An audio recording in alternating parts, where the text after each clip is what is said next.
आउज़ु बिल्लाहि मिनश शैतानिर रजीम बिस्मिल्लाहिर रहमानिर रहीम अल्लाहुम्मा सल्लि अला मुहम्मदिन व अला आलि मुहम्मदिन कमा सल्लैता अला इब्राहीम व अला आलि इब्राहीम इन्नका हमीदुम मजीद अल्लाहुम्मा बारिक अला मुहम्मदिन व अला आलि मुहम्मदिन कमा बारकता अला इब्राहीम व अला आलि इब्राहीम इन्नका हमीदुम मजीद।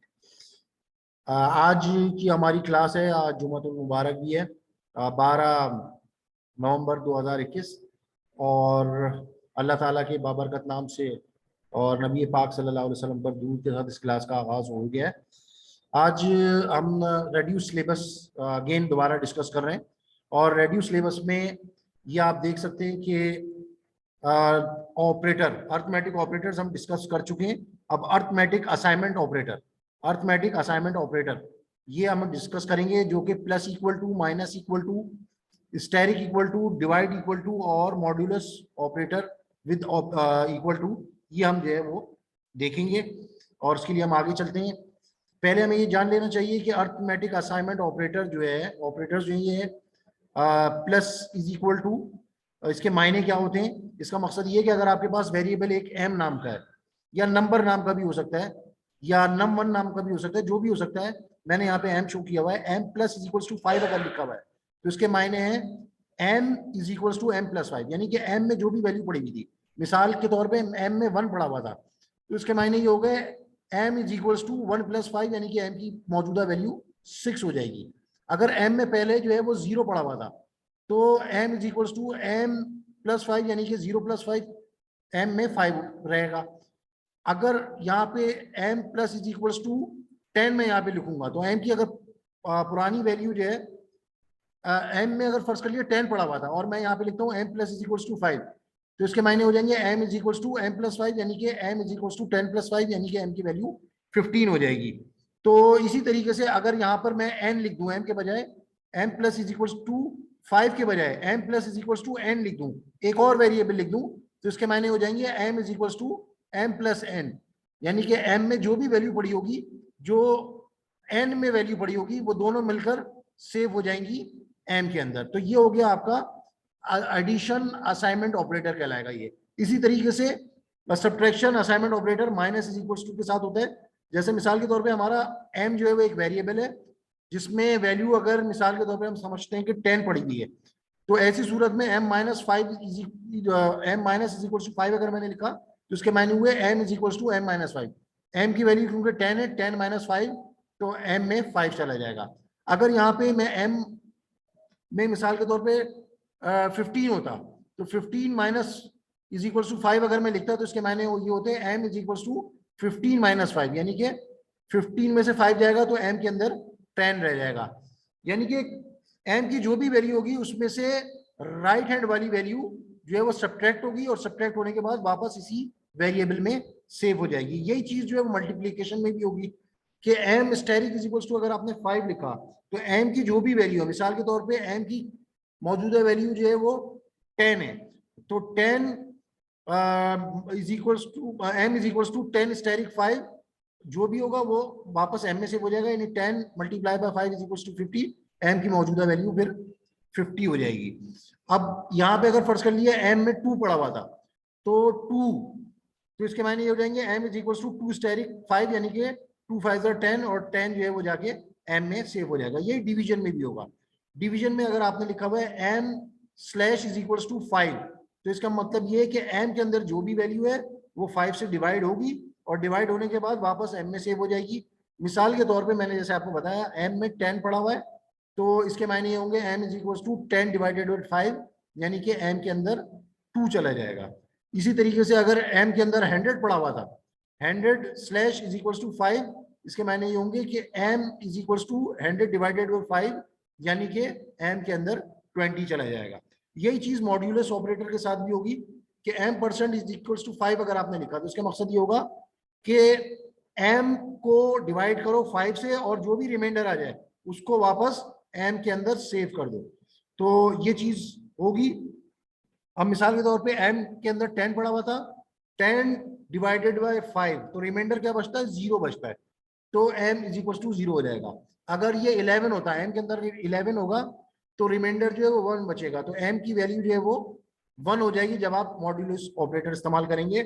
और अगर m के बजाय m के साथ साथ मैं राइट हैंड साइड पे 5 के बजाय कोई वेरिएबल लिख दूंगा, तो उस वेरिएबल के अंदर जो वैल्यू होगी वो जो है एम को डिवाइड करेगी और जो भी रिमाइंडर आएगा उसको वापस एम में सेव कर देगी। तो ये कहलाते हैं arithmetic operators, assignment, arithmetic assignment operator. इसके बारे में हमें पता होना चाहिए। इसी तरीके से इंक्रीमेंट ऑपरेटर भी होता है और डिक्रीमेंट ऑपरेटर भी होता है, ये भी आपको पता होना चाहिए। Plus plus is equals to A अगर लिखा हुआ है तो इसके मायने ये है कि A is equals to A plus one, और अगर ए प्लस प्लस लिखा हो या प्लस प्लस ए लिखा हो, दोनों के मायने एक ही हैं कि A is equals to A plus one. लेकिन थोड़ा सा फर्क सिर्फ ये होता है कि इसमें ए प्लस वन की वैल्यू जो है वो ऑपरेशन परफॉर्म करने से पहले होती है। यानी इसके साथ अगर आपने ए प्लस प्लस के साथ आपने प्रिंट करवाया कुछ, प्रिंट एफ के अंदर प्लस प्लस ए दिया तो पहले ए में इंक्रीमेंट करेगा फिर उसको प्रिंट करेगा। लेकिन अगर आपने प्रिंट एफ परसेंट डी और साथ में फिर कॉमा डाल के ए प्लस प्लस लिखा तो पहले ए की वैल्यू शो करेगा, उसके बाद उसमें इंक्रीमेंट करेगा। यानी कि इसमें प्री इंक्रीमेंट होगा, इसमें पोस्ट इंक्रीमेंट होगा।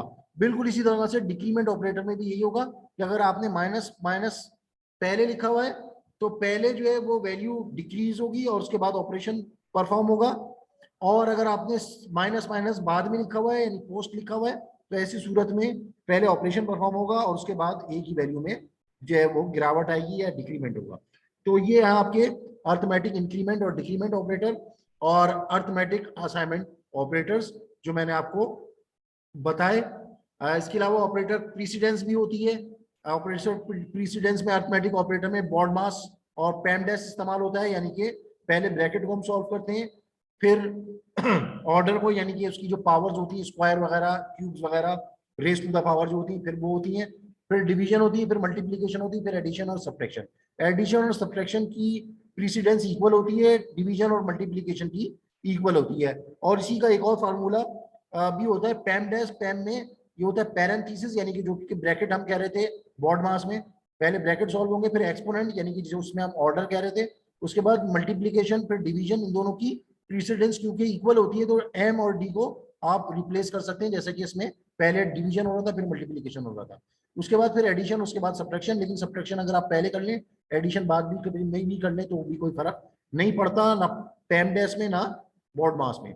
अच्छा, इसके अलावा अर्थमेटिक अगर ऑपरेटर आप कर रहे हो तो उसमें यूरिनरी ऑपरेटर जो होता है, यूनरी ऑपरेटर जो होता है वो पहले सॉल्व होता है, उसके बाद बॉड मास और पेमडास इस्तेमाल होंगे, उसके बाद रिलेशनल ऑपरेटर्स इस्तेमाल होंगे और उसके बाद लॉजिकल ऑपरेटर्स इस्तेमाल होंगे। ये लॉजिकल और रिलेशनल ऑपरेटर्स क्या होते हैं इंशाल्लाह हम बाद में देखेंगे। फिलहाल हमें ऑपरेटर प्रीसिडेंस के हवाले से यहाँ तक पता होना चाहिए। अब मैं बात करूंगा एक प्रोग्राम के हवाले से जो मैंने आपके लिए पहले से बना के रखा हुआ है और वो मैं अब आपको शो करने जा रहा हूँ।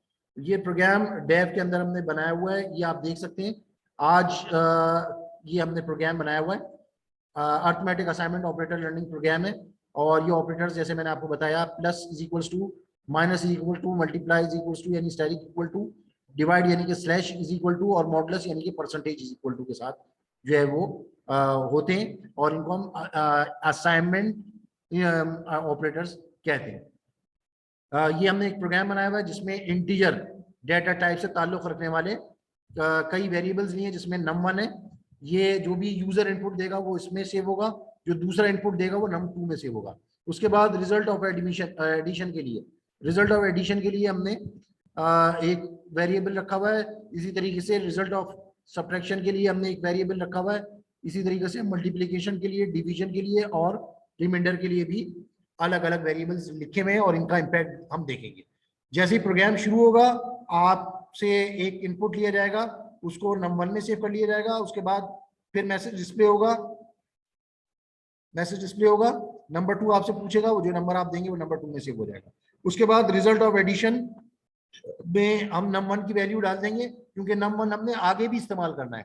अगर हम num1 यहाँ पे इस्तेमाल करते हैं डायरेक्ट तो num1 की वैल्यू चेंज हो जाती है और हम उसको जो यूजर से ली हुई वैल्यू थी वो हम इस्तेमाल आगे नहीं कर सकते थे। इसलिए हम क्या करेंगे, num1 को हम रिजल्ट ऑफ एडिशन में डाल देंगे, और रिजल्ट ऑफ एडिशन में प्लस करके num2 कर देंगे। तो जो भी रिजल्ट होगा रिजल्ट ऑफ एडिशन में जो भी कुछ पड़ा होगा, यानी कि जो कि num1 है, num1 जो पड़ा हुआ था, मिसाल के तौर पे मैं यहाँ पे मिसाल देता हूँ आपको, 6 और 2 हम देंगे तो num1 की वैल्यू जो है वो 6 वो रिजल्ट ऑफ एडिशन में सेव हो जाएगी, उसमें plus is equal to num2 करेंगे। तो दूसरी वैल्यू जो हम देंगे वो 2 देंगे, तो वो 6 प्लस इज इक्वल्स टू 2 अगर ये लिखा हुआ है तो उसके मायने ये हो जाएंगे result of addition is equals to result of addition plus 2, यानी कि रिजल्ट ऑफ एडिशन में